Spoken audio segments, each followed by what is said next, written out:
Now, JetZero is based out of California and spearheading the next generation of jet planes, a blended wing body aircraft that makes flying more sustainable. In fact, using up to 50% less jet fuel. And I'm very pleased to have with us Tom O'Leary, co-founder of JetZero. Tom, very good of you to join us. Thank you, Roland. Tom, you played a very key role in zero-emission disruptors at Tesla as well as Beta. Would it be fair to call JetZero a disruptor as well? We like to think of JetZero as an enabler, right? So yes, for sure, Tesla made a big mark with electric vehicles.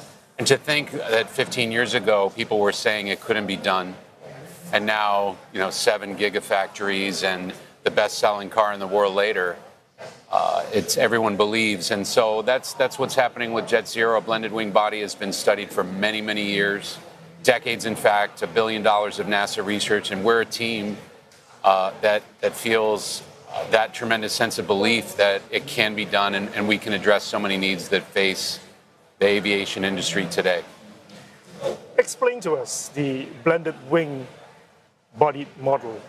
What does it entail? Because, as you said, this technology isn't new, but you guys are trying to make something of it. Sure. Well, the picture's worth 1,000 words. So JetZero.aero is our website where people can see the shape of the aircraft, right? So we believe that shape enables the transition.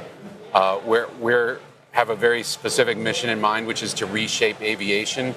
What does that new shape of an airframe allow? You already mentioned, Roland, lower emissions, lower fuel burn, 50% lower, in fact, just by changing the shape. And why?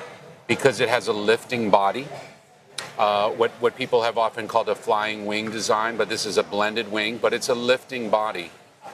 So it improves the lift. It also lowers the drag, and it's a lighter weight because we'll use an all carbon fiber composite fuselage, right, the airframe itself. So those three things, lower weight, lower drag, and higher lift.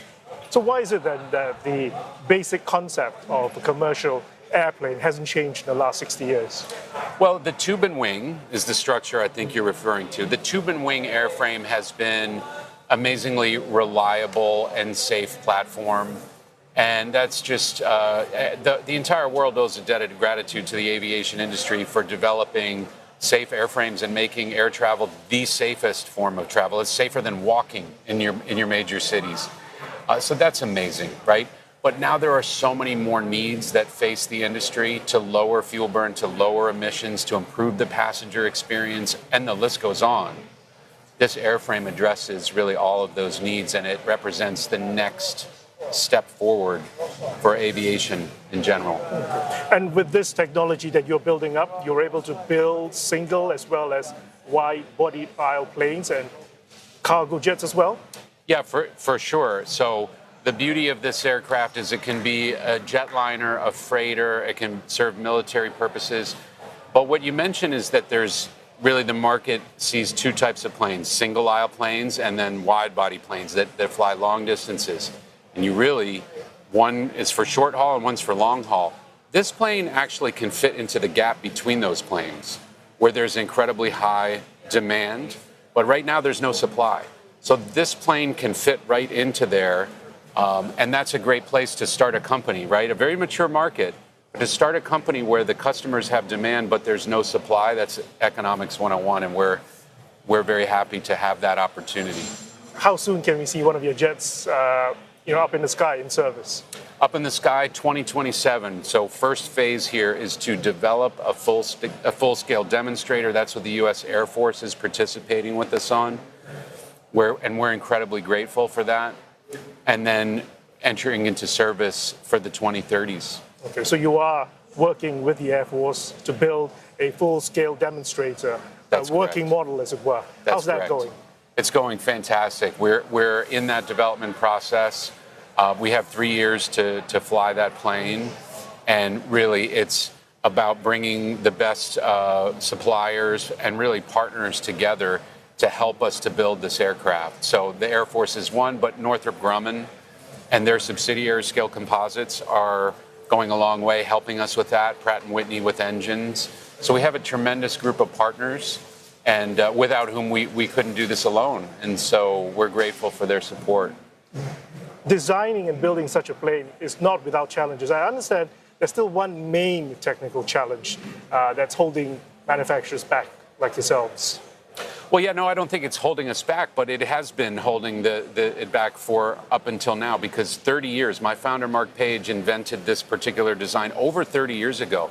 But since that time, NASA in particular has spent hundreds of millions of dollars looking at carbon fiber composite, advanced carbon fiber composite construction, because you're building a non-cylindrical pressure vessel to have that wing-like shape as opposed to a tube, right? So that's a main difference.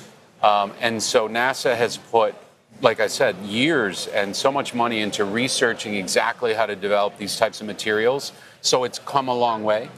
And now's the time to bring this inevitable technology to the market. Okay.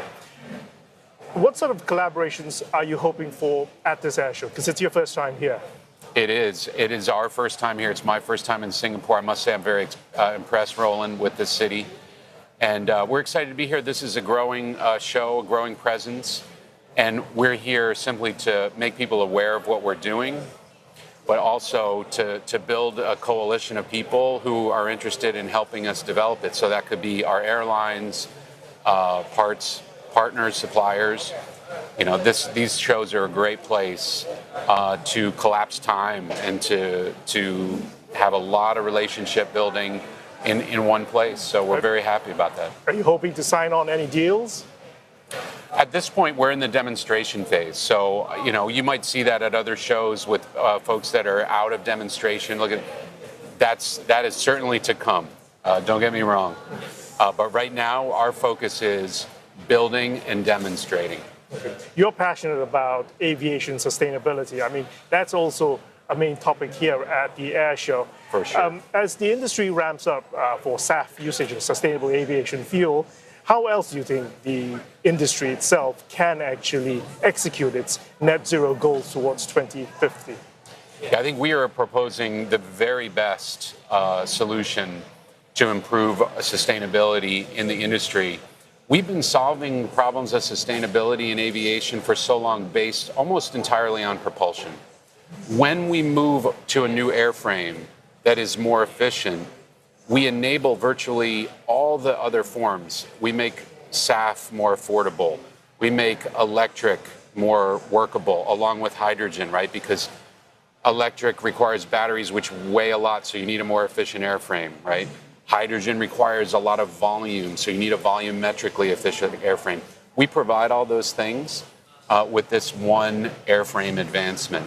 So we think it's the best first step for the future sustainability is to change the shape of aviation, and that's really what we're here to do. But it's all about, for us, focus on demonstrating at full scale. Okay, Tom, very good to talk to you. Good luck with that demonstrator of yours. My pleasure, Roland. Okay.